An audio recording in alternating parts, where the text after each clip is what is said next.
मन के गंदे विचारों को दूर करने के लिए हमें अपनी सोच और दृष्टिकोण को सकारात्मक दिशा में बदलने की आवश्यकता होती है।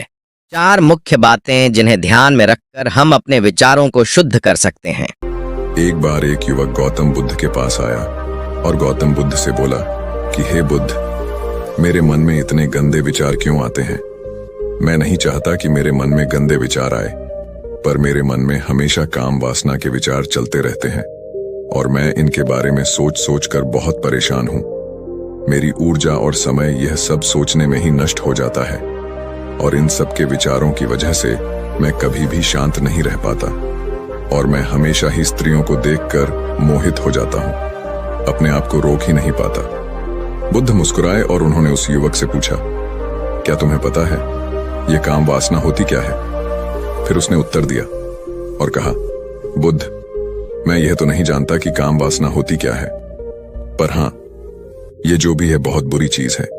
फिर बुद्ध ने उस युवक से कहा कि सबसे पहले तो तुम्हें यह समझना है कि प्राकृतिक रूप से जो भी चीज हमारे अंदर है वह बुरी नहीं है। हमारे जीवन में उसकी कुछ ना कुछ जरूरत है।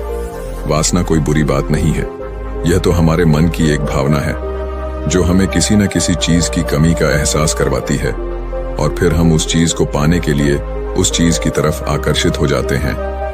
जैसे अगर तुम्हारे पास धन की कमी है तो तुम में धन की वासना उत्पन्न हो जाएगी। तो वासना कुछ और नहीं, बस एक प्रकार की कमी है जो कि एक प्रकार की जरूरत का एहसास है, और जब यह जरूरत शारीरिक हो तो हम इसे काम वासना का नाम देते हैं। युवक ने गौतम बुद्ध को कहा कि बुद्ध, मुझे काम वासना का मतलब तो समझ में आ गया, पर आप मुझे यह बताइए कि यह आती कहां से है और कैसे आती है? गौतम बुद्ध ने कहा कि काम वासना कहीं से आती नहीं है, यह तो हमारे अंदर ही होती है और इसका होना तो जरूरी भी है, तभी तो मानव जाति का विस्तार होगा। युवक ने कहा, जब यह हमारे अंदर ही है और जरूरी भी है तो फिर लोग इसे गलत क्यों बोलते हैं? बुद्ध ने कहा कि यही तो समस्या है, लोगों ने काम वासना को गलत तरीके से सोच लिया है, इसे छुपाने की दबाने की कोशिश करते हैं। काम वासना गलत नहीं है, बल्कि काम वासना का गलत तरीके से प्रयोग करना गलत बात है। लोग जिससे प्रेम करते हैं बस उसी के लिए जीने लग जाते हैं, उसे पाना ही अपना मार्ग बना लेते हैं और उसी के बारे में हमेशा सोचते रहते हैं, पर यह सब गलत है। बुद्ध ने युवक से कहा, क्या तुम्हें पता है जानवरों में भी काम वासना होती है? युवक ने उत्तर दिया, हां बुद्ध, जानवरों में भी काम वासना होती है, क्योंकि जानवर भी तो आखिर अपने वंश को आगे ले जाएंगे। बुद्ध ने कहा, तो फिर हम जानवरों के काम वासना को गलत क्यों नहीं कहते? युवक ने कहा, मुझे नहीं पता महात्मा, आप ही मुझे बताइए। गौतम बुद्ध ने कहा कि जानवर अपनी काम वासना का प्रयोग आनंद प्राप्ति के लिए नहीं करते, वह तो सिर्फ संतान उत्पत्ति करने के लिए काम वासना का उपयोग करते हैं। जानवरों को प्रकृति ने इतनी समझ नहीं दी कि वह काम वासना को अपने सुख का आधार बना सके। मनुष्य अपनी समझ के बलबूते पर प्रकृति में पाई जाने वाली प्रत्येक वस्तु को अपने सुख के लिए प्रयोग करता है। हम इंसानों ने ही काम वासना को अपने सुख का साधन बना लिया है, जबकि प्रकृति ने तो हमें अपने वंश को आगे अग्रसर करने के लिए दिया था, लेकिन इंसानों ने तो इसे अपने जीवन का परम लक्ष्य बना रखा है और इस तरह से काम वासना का आ जाना गलत है। तभी उस युवक ने पूछा कि महात्मा जी, यह काम वासना हम पर हावी क्यों होती है और क्यों यह हमेशा क्यों आ जाती है? तब गौतम बुद्ध ने कहा कि सुनो, अब जो मैं तुम्हें बताऊंगा उसे तुम पूरे ध्यान पूर्वक सुनना। अपने मन पर नियंत्रण पाना अधिक महत्वपूर्ण है। यह जानना कि हमारे मन में क्या विचार आ रहे हैं और उन्हें समय रहते सही दिशा में मोड़ना एक बड़ा कदम है। नकारात्मक विचारों को आते ही पहचानें और उन्हें सकारात्मक सोच से बदलें। काम वासना का सारा खेल तुम्हें समझ आ जाएगा, तुम्हें तुम्हारे सारे सवालों का जवाब मिल जाएगा, बस तुम्हें ध्यान से सुनकर समझना है। एक बार की बात है, एक आश्रम में गुरु और उनके शिष्य रहा करते थे, जो रोजाना आश्रम के बाहर स्थित गांव में भिक्षा लेने के लिए जाते थे। उस आश्रम का एक शिष्य जिस गांव में भिक्षा लेने जाता था, उस रास्ते में एक नदी मिलती थी। एक दिन उसने देखा कि एक युवक वृक्ष के पीछे छिपा है। वह उस युवक के पास गया और उससे जाकर बोला, भाई तुम इस वृक्ष के पीछे छिपकर क्या देख रहे हो? युवक ने कहा, अरे तुझे नहीं दिख रहा क्या कि मैं क्या देख रहा हूं? तब शिष्य ने नदी की तरफ देखा तो वहां पर कुछ युवतियां पानी भर रही थीं। तब उसने उस युवक से कहा, अरे भाई, वहां पर तो युवतियां पानी भर रही हैं, इसमें छिपकर देखने वाली क्या बात है? तब वह युवक शिष्य की तरफ देखकर उसे कहता है, अरे पागल, तुम्हें दिखाई नहीं दे रहा क्या कि कैसे यह परियां नदी से पानी निकाल रही है? जरा उनकी अदाओं को तो देखो, उनके कोमल शरीर को देखो, उनकी पतली कमर मटके को उठाते समय बाल खाती है और उनके बाल उनकी कमर पर कैसे लहरा रहे हैं, मानो सुंदरता बिखर रही हो। शिष्य ने फिर नदी की तरफ देखा और इस बार वह इसे देखता ही चला गया। अभी तक तो कुछ भी नजर नहीं आ रहा था और वह बिल्कुल निर्भय था। उसे किसी भी बात का कोई डर नहीं था। लेकिन अब वह छिपने लगा और उन युवतियों को देखने लगा, और जब वह छिपकर उन युवतियों को देख रहा था तभी वह अचानक अंदर से कांप गया और उसने कहा कि यह मैं क्या कर रहा हूं? मैं जो कर रहा हूं वह सही नहीं है, मुझे यहां से चले जाना चाहिए। और फिर वह जल्दी से वहां से चला गया। वह आश्रम पर पहुंच जाता है। आश्रम जाकर वह अपने कार्यों में लग गया, लेकिन जो अभी वह देख कर आया था वही उसकी आंखों के सामने बार बार आ रहा था। उसके मन में वही दृश्य चल रहा था। उसका मन वही सब कुछ देखने के लिए उतावला हो रहा था। उसका किसी भी काम में मन नहीं लग रहा था। सुबह होते ही वह जल्दी ही भिक्षा के लिए आश्रम से निकल जाता और उस नदी के पास वाले वृक्ष के पास जाता जहां पर वह युवक पहले से मौजूद रहता था। उसके साथ में जाकर युवतियों को छुप छुप कर देखता था। अब वह रोज ऐसा करने लग गया। यह उसके रोज का काम हो गया। अब उस शिष्य का मन किसी भी काम में नहीं लगता था। वह हमेशा ही किसी न किसी प्रकार के विचार में उलझा रहता। वह आश्रम के कार्यों को भी ठीक तरीके से नहीं कर रहा था। न वह ठीक से सो पाता था, न वह ठीक से खाना खा पाता था। उसका मन बेचैन सा रहता था। उसका मन बार बार उन युवतियों के सौंदर्य को देखने के लिए लालायित होता रहता था। जब गुरु दीक्षा देते तब भी उसका मन कहीं और विचारों में खोया रहता था। गुरु ने अपने शिष्य की इन हरकतों को भांप लिया था। तब एक दिन गुरु ने शिष्य को अपने पास बुलाया और कहा कि आज से मैं भी तुम्हारे साथ भिक्षा मांगने चलूंगा। तुम और मैं साथ साथ भिक्षा मांगने चलेंगे। तभी शिष्य गुरु को मना करते हुए कहा, नहीं गुरुदेव, आप परेशान क्यों हो रहे हो? मैं अकेला ही ठीक से भिक्षा मांग सकता हूं। गुरु ने शिष्य से कहा कि ठीक है, तुम अकेले ही भिक्षा मांगने जाओ। शिष्य तुरंत वहां से भिक्षा मांगने के लिए निकल गया। उसके जाने के बाद गुरु भी आश्रम से निकल गए और शिष्य का पीछा करने लगे कि वह कहां जाता है, किससे मिलता है। यह सब देखने के लिए उसके पीछे पीछे चलने लगे।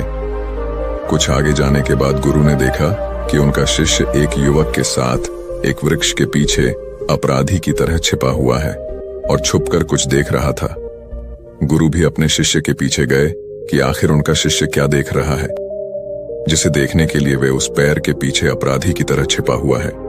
गुरु ने देखा कि उनका शिष्य वृक्ष के पीछे उन युवतियों को देख रहा था जो कि नदी से पानी भर रही थी।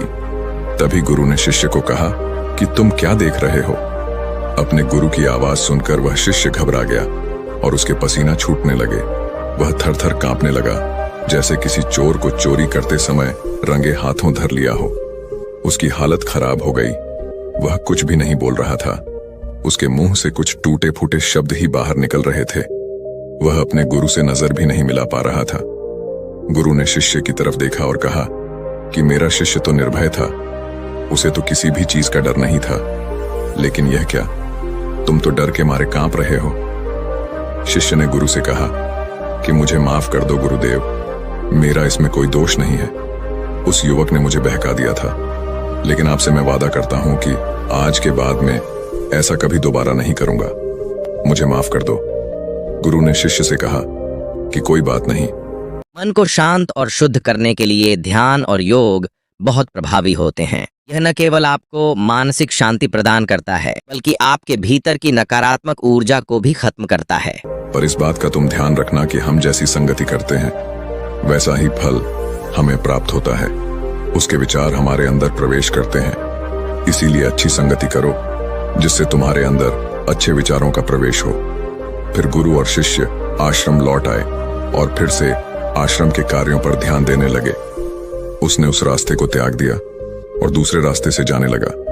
वह अपने काम को ध्यान से करता, लेकिन धीरे धीरे उसके अंदर क्रोध उत्पन्न हो गया और फिर वह दूसरों पर क्रोध करने लगा और बेचैन रहने लग गया। अब वह सही समय पर भोजन भी नहीं करता था। वह भोजन भी बहुत कम खाता था। एक रात गुरु शिष्य के पास आए और उससे बोले कि अब तक तुम कितनी बार अपने वादे से मुकर चुके हो।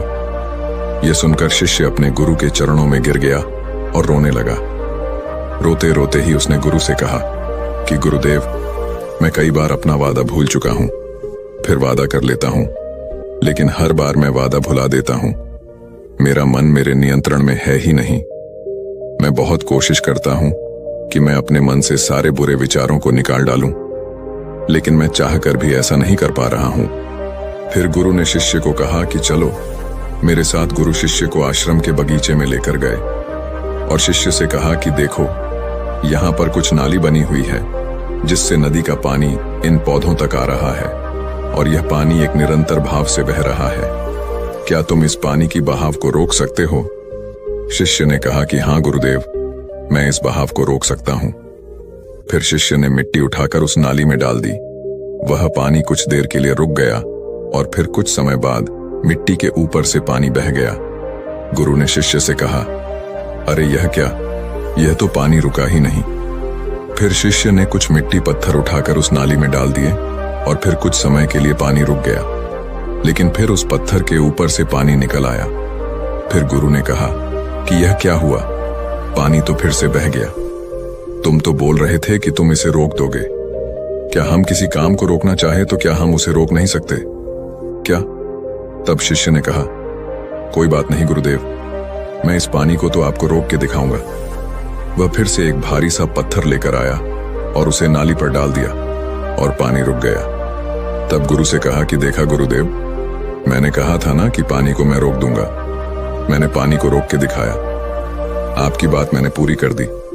गुरु मुस्कुराए और बोले, अच्छा जरा ध्यान से देखो, ये पानी रुक गया क्या?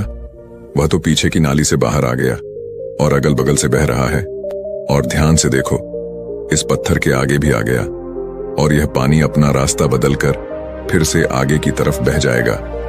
और फिर कुछ देर बाद ऐसा ही हुआ। फिर गुरु ने शिष्य को समझाया कि तुम्हारे साथ भी तो ऐसा ही चल रहा है। तुम बार बार प्रयास कर रहे हो, पर हर बार तुम्हारा प्रयास टूट रहा है और यह हमेशा टूटता ही रहेगा। तुम कितना भी मिट्टी पत्थर रख लो, लेकिन पानी तो अपना रास्ता बना ही लेगा। यह सब देखकर शिष्य ने गुरु से कहा कि हे गुरुदेव, क्या कोई तरीका नहीं है जिससे मैं गंदे विचारों से बाहर निकल सकूं और यह मेरे मन में आए ही नहीं। तभी गुरु शिष्य को एक नदी के पास ले गए जहां से उस बगीचे में पानी आ रहा था। गुरु ने शिष्य से कहा, वह पानी इसी नदी से जा रहा है। अगर हम यहीं से उस रास्ते को बंद कर दें जहां से पानी बगीचे में जा रहा है, तब क्या हम पानी को रोक नहीं सकते? शिष्य ने कहा कि हाँ गुरुदेव, अवश्य ऐसा हो सकता है। मैं इस पानी को यहीं से बंद कर देता हूं, तब आगे की नाली में पानी जाएगा ही नहीं और फिर बगीचे में पानी जाएगा ही नहीं। आपके आसपास की संगत आपके विचारों पर गहरा प्रभाव डालती है। अच्छे लोगों के साथ रहें और सकारात्मक किताबें पढ़ें, इससे आपके विचारों में नयापन और शुद्धता आएगी। फिर शिष्य ने नदी से जाने वाले रास्ते को बहुत मेहनत करके पत्थर और मिट्टी डाल डालकर बंद कर दिया और गुरु से कहा कि गुरुदेव, मैंने पानी को बंद कर दिया है, अब यह पानी बगीचे में जाएगा ही नहीं। तब गुरु ने कहा कि अगर पानी बगीचे में नहीं जाएगा तो पौधों को पानी कहां से मिलेगा? उन पौधों को तो पानी की आवश्यकता है और उन पौधों में कुछ पौधे तो ऐसे हैं जिनको रोज पानी की आवश्यकता है। वह तो मुरझाकर मर ही जाएंगे, उनका क्या होगा? पानी तो हमें खोलना ही होगा। शिष्य ने गुरु की बात सुनकर वापस नदी से जाने वाले पानी का रास्ता खोल दिया। तब गुरु ने शिष्य से पूछा कि अगर हम इस नदी के पूरे पानी को बगीचे की तरफ कर दें तो क्या होगा? तब शिष्य ने जवाब दिया कि गुरुदेव, वहां पर जितने भी पौधे हैं वह गलकर नष्ट हो जाएंगे, वहां पर कुछ नहीं बचेगा। फिर गुरु मुस्कुराए और बोले, तुम इस बात को समझो कि हमें किसी भी चीज को रोकना नहीं है, बस हमें हमेशा संतुलन बनाए रखना है। कम पानी से भी पौधे नष्ट होते हैं और ज्यादा पानी से भी पौधे नष्ट होते हैं। इसी प्रकार हमारा जीवन संतुलन से ही चलता है। गुरु ने शिष्य से कहा कि अगर मैं तुम्हें कहूं कि तुम आम के बारे में मत सोचो तो तुम्हारे मन में सबसे पहले किसका चित्र आएगा? शिष्य ने कहा कि गुरुदेव, मेरे मन में तो पहला चित्र आम का ही आएगा। गुरु ने कहा कि जब हम गंदे विचारों को जबरदस्ती रोकने का प्रयास करते हैं तो वह और मजबूती के साथ हमारे अंदर प्रवेश करते हैं, हमारे अंदर उठते हैं। इसीलिए हमें उन्हें कभी भी दबाने की कोशिश नहीं करनी चाहिए। फिर गुरु ने शिष्य को समझाते हुए कहा कि हमारे विचार बुरे लोगों की संगति करने की वजह से भी आते हैं। कई बार क्या होता है कि कामुकता हमारे अंदर होती नहीं है, लेकिन कुछ अश्लील लोगों के साथ रहने की वजह से यह हमारे अंदर हावी हो जाती है। फिर शिष्य ने कहा कि गुरुदेव, आप सही कह रहे हैं, मैं अपने मार्ग से भटक गया था। फिर वह शिष्य उस रात बहुत ही चैन की नींद सोया। सुबह अपने कार्यों को पूरे मन से किया और फिर सुबह वह भिक्षा लेने के लिए उसी रास्ते से गया जहां वह युवक आज भी उस वृक्ष के पीछे छुपकर उन युवतियों को देख रहा था। वह शिष्य नदी पर गया जहां वह युवतियां पानी भर रही थीं। उसने उनसे पानी मांगा। उनमें से एक ने उसे पानी पिलाया और उस सन्यासी शिष्य के चरण छुए। शिष्य ने उसे आशीर्वाद दिया कि तुम्हारा कल्याण हो। उसका मन सकारात्मक ऊर्जा से भर गया। उसके चेहरे पर मुस्कान आ गई थी, जैसे कि उसे कुछ खोया हुआ वापस मिल गया हो। वह वापस अपने रास्ते से जाने लगा। तभी पीछे से वह युवक आ गया जो वृक्ष के पीछे छुपा हुआ था। वह शिष्य के पास आया और बोला कि क्या बात है, आज तो तुमने नजदीक से दर्शन कर लिए, तुम तो मुझसे भी आगे निकल गए। तब शिष्य ने कहा कि हम हमेशा दूसरे के दर्शन करने में ही व्यस्त रहते हैं, अपने दर्शन कर ही नहीं पाते। तुम कब तक इस वृक्ष के पीछे छुपते रहोगे? किसी को पसंद कर लो, उससे बोल। अगर वह भी तुम्हें पसंद करती है तो शादी कर लो, और उससे पहले तुम कुछ बन जाओ, अपने आप को पहचान लो। ऐसे अपना समय बर्बाद मत करो। फिर वह युवक रोज उससे मिलने लगा और उस युवक ने नदी पर जाना त्याग दिया। और फिर वह युवक अपने जीवन में कुछ बनने के लिए संघर्ष करने लगा। तो तुमने देखा संगति का असर क्या होता है। अपनी संगति बदलो, अपने विचार बदलो। बुद्ध ने उस युवक से पूछा कि क्या तुम्हें तुम्हारे सारे सवालों का जवाब मिल गया? तब उस युवक ने कहा कि हाँ महात्मा जी, आपका बहुत बहुत धन्यवाद। तब गौतम बुद्ध ने युवक से कहा कि जब तुम्हारे मन में गंदे विचार आए तब आप अपने आप को दोषी मत मानो, केवल उन विचारों में संतुलन बनाने का प्रयास करो और अपने आप को पहचानो। तो दोस्तों, उम्मीद है इस वीडियो से आपको काफी कुछ सीखने को मिला होगा। जीवन में जो कुछ भी आपके पास है उसके लिए आभार व्यक्त करें। जब हम कृतज्ञता का अभ्यास करते हैं तो नकारात्मक विचार खुद ब खुद कम हो जाते हैं और मन शांत और स्थिर हो जाता है। इन 4 बातों को अपने जीवन में लागू करने से आप अपने मन को गंदे विचारों से मुक्त कर सकते हैं और एक स्वस्थ, सकारात्मक जीवन जी सकते हैं।